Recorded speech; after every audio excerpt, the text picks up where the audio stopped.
Live and local with coverage you can count on. This is WNEM TV5 News at 6. He obviously has no conscience. How do you do this to people for months and months and months? A local gym unexpectedly closes its doors, leaving staff and several prepaid members high and dry. We've been trying to track down the gym's owner, but his phone has been disconnected and his Facebook page taken down. Well, tonight, those customers and former workers, well, they want some answers, and Gino Vici is asking the tough questions. He obviously has no conscience.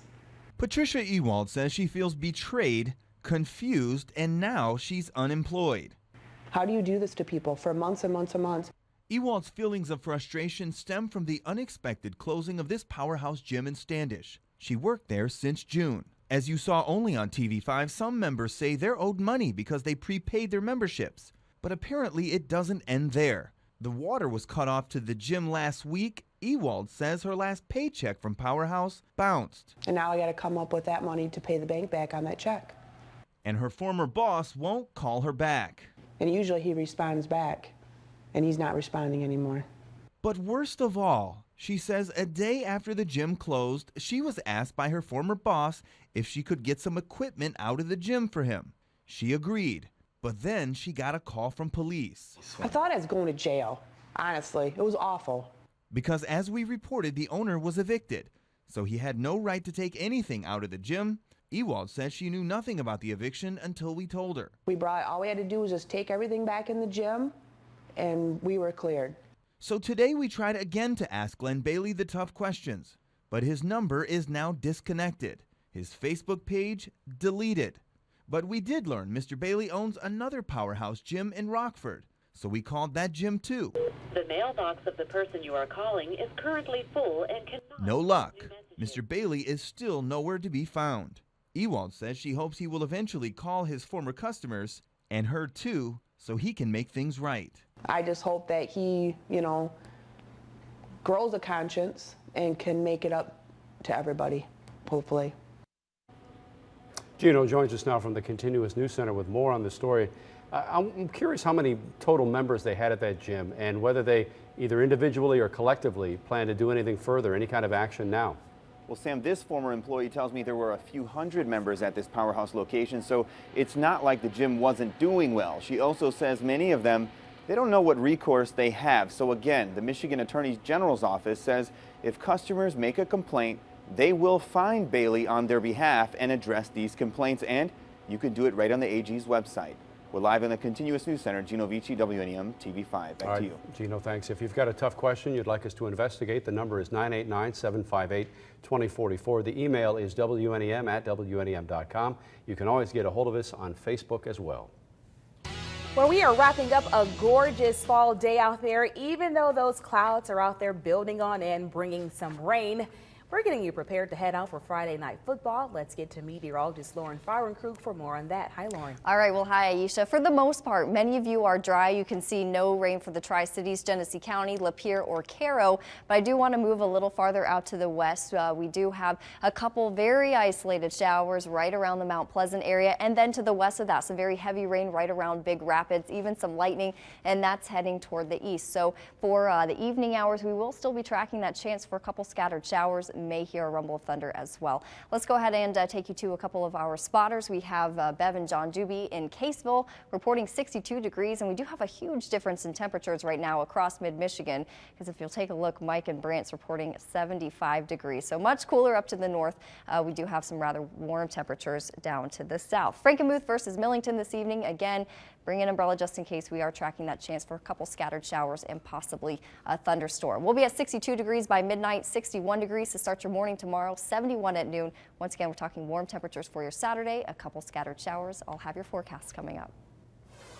For years, last call for alcohol has been 2 a.m. throughout the state, but soon changes could be brewing at your local pub.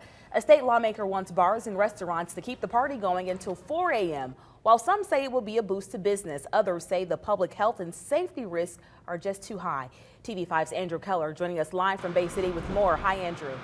Well, yeah, right now it's before bar time. You can see that the streets here in downtown Bay City along Midland Street are pretty quiet right now, but as you know, Friday and Saturday night, it gets hopping downtown, and new legislation could make it where the bars stay open later. Now, right now, state law allows bars to stay open until 2 a.m. At that point, selling alcohol is all done. But if this legislation passes, bars, they'll have the option to pay $10,000 and get a special permit to stay open until 4 a.m. This, of course, is already getting very mixed reviews, and right now we're joined with Bruce Falcon, who owns a few bars downtown Bay City. And Bruce, we were just talking, $10,000, Bay City clientele, what do you think? 10 grand's a lot of money. To lay that out to see what maybe might happen if it draws a crowd, that's a pretty big risk. Now, would it work in a place like Bay City with the number of people that are here? Might be a little bit of a too small. Maybe the bigger cities, maybe the casinos, college towns, they may have a better opportunity to reap the benefits. So now if this passes, will you be one of the first one to say, hey, here's 10 grand, sign me up for 4 a.m.? Definitely not. Definitely not. What about most people around here, that people you've talked to? You know, you're getting mixed reviews. People initially think it might be cool, but you know, it's, again, 10 grand to lay out to see if it's going to be good. I don't think so. All right, Bruce, appreciate it very much. And of course, that also brings up questions about, you know, people drinking from 2 a.m. to 4 a.m. I was talking to Bruce a little earlier. He says that might cause people to come out later, which might not be a big improvement to the bottom line. So right now, it's in the very early stages of this legislation. Not exactly sure if it's going anywhere, but the representative who put this on the floor says that he wants to get the conversation started. For now, live and local in Bay City, I'm Andrew Keller, WNEM TV5. All right, Andrew, so that bar owner didn't sound too sold on the idea, but we still wanted to hear from you. Do you think Michigan bars should be allowed to serve alcohol after 2 a.m.? Joe says no, it will put too many drunks on the road when many people are heading into work. Lori says she's a bartender and she thinks it's a bad idea. People have enough time to drink as it is. Desiree disagrees. People are going to make their choice to drink and drive, whether it's 2 a.m. or 4 a.m., she thinks. Finally, Mitch says it's a good thing. Owners should be allowed to run their businesses how they want to. Let us know what you think. You can sound off by going to our Facebook page or drop us an email, WNEM@WNEM.com. And check this out. This car torn in two after a wreck. The driver walked away alive. Two cars collided at Gretchen and Dixie Highway in Bridgeport this morning, and as you can see, one of them was basically cut in two. Right now, it's not clear exactly what happened, but we do know that the driver of the other car was taken to the hospital. A mid-Michigan roadway is back open. It was shut down after a two-car accident. It happened just after noon on Birch Run at East Road in Burt. Only one person suffered some serious injuries, and you see there was airlifted to St. Mary's. The other driver refused medical treatment. The Saginaw County Sheriff's Department is investigating that crash. We've seen a multi-billion-dollar increase in terms of people committing to bring more buying to Michigan. That'll create tens of thousands of jobs. Governor Snyder in town today, kicking off a summit for business and education leaders throughout the region.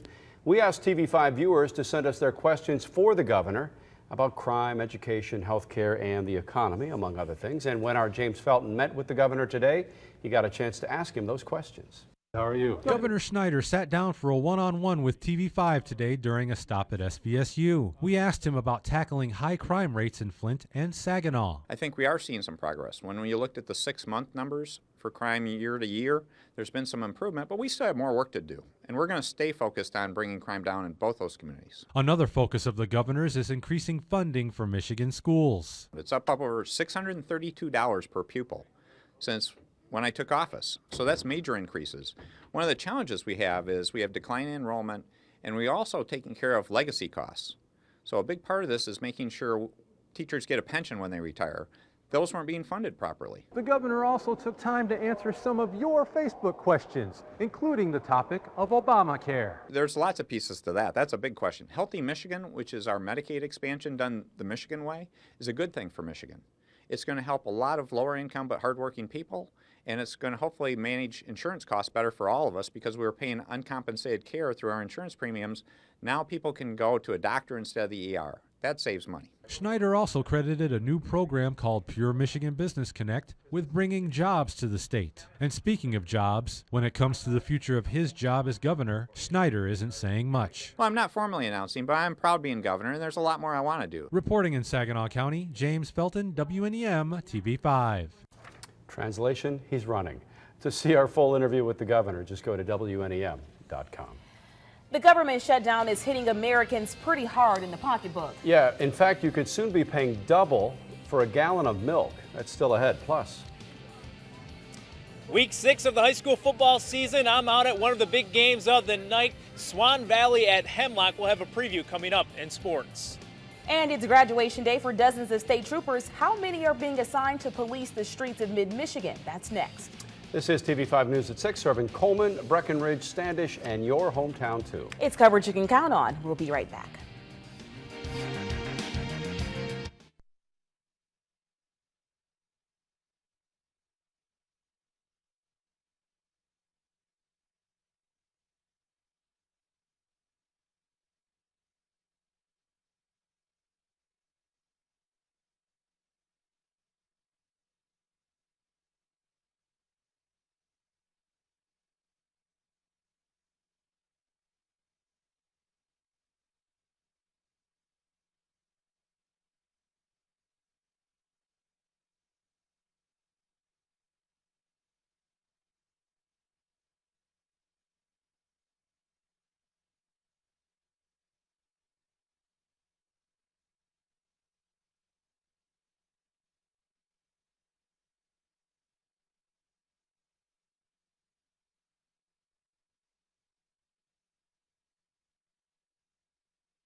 Going county by county, beginning with a live look over Saginaw, where police are looking for a woman in connection to the death of a man.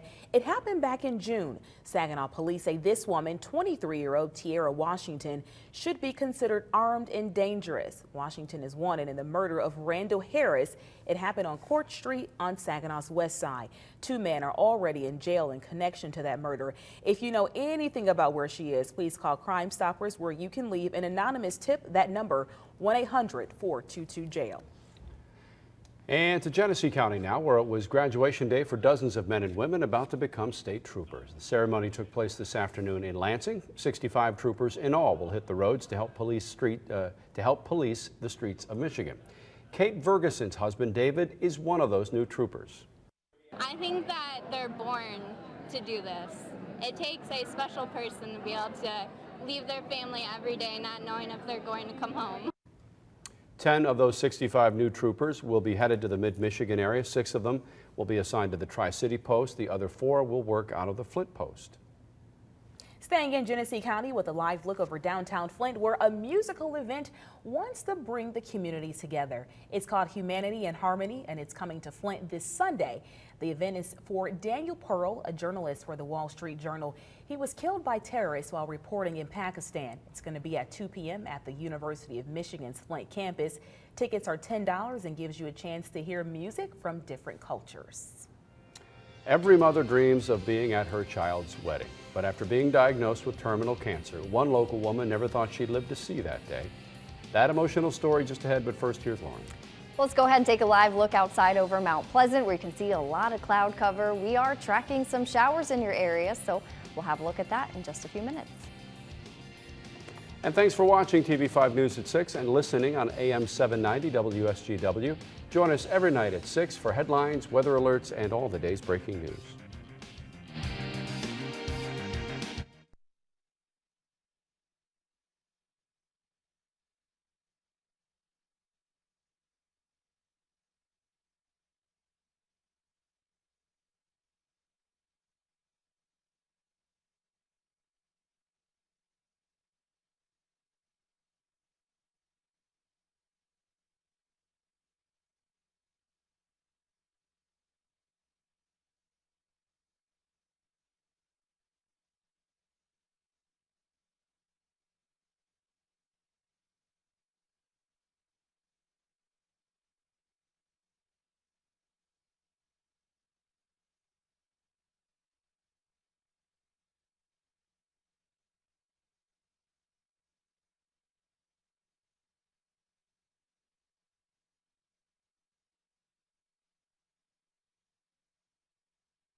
Will you love him and comfort him, honor and keep him in sickness and in health?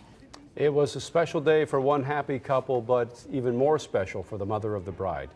Jody Garrett was diagnosed with terminal gallbladder cancer this week. Her daughter, Jamijo, was engaged to be married next June, but when the family got the news that Jody didn't have that much time, they quickly made arrangements to wed at Covenant Hospital so that mom could see her daughter get married. It was absolutely perfect. Beautiful. Beautiful. I got to watch my baby get married. Couldn't ask for nothing better. The bride and groom tied the knot this afternoon. The family has also set up a benefit fund to help with hospital bills. Donations to that can be made. It's the Jody Garrett Benefit Fund at the PNC Bank branches in Saginaw. Now, with coverage you can count on, this is your WNEM TV5 First Warn 5 forecast. Well, we've seen quite a few different things across mid-Michigan today. Some of you just had a cloudy day, a couple of sprinkles for some of you, and then some very heavy rain in some spots, very locally heavy rain with reports up to 3 inches. So as we go into tonight, we're going to see more of the same, some very hit or miss showers, maybe even a rumble of thunder. So here's a look at your First Warn 5 pinpoint Doppler radar at MBS in 3D, where right now the Tri-Cities are dry.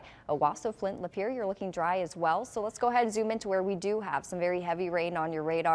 In Isabella County. This is between Mount Pleasant and Rosebush, and this is moving off to the east. And again, we're not looking at lightning with this right now. Certainly will be a potential though as we go through the evening hours, but the main thing that we're looking at is very heavy rain.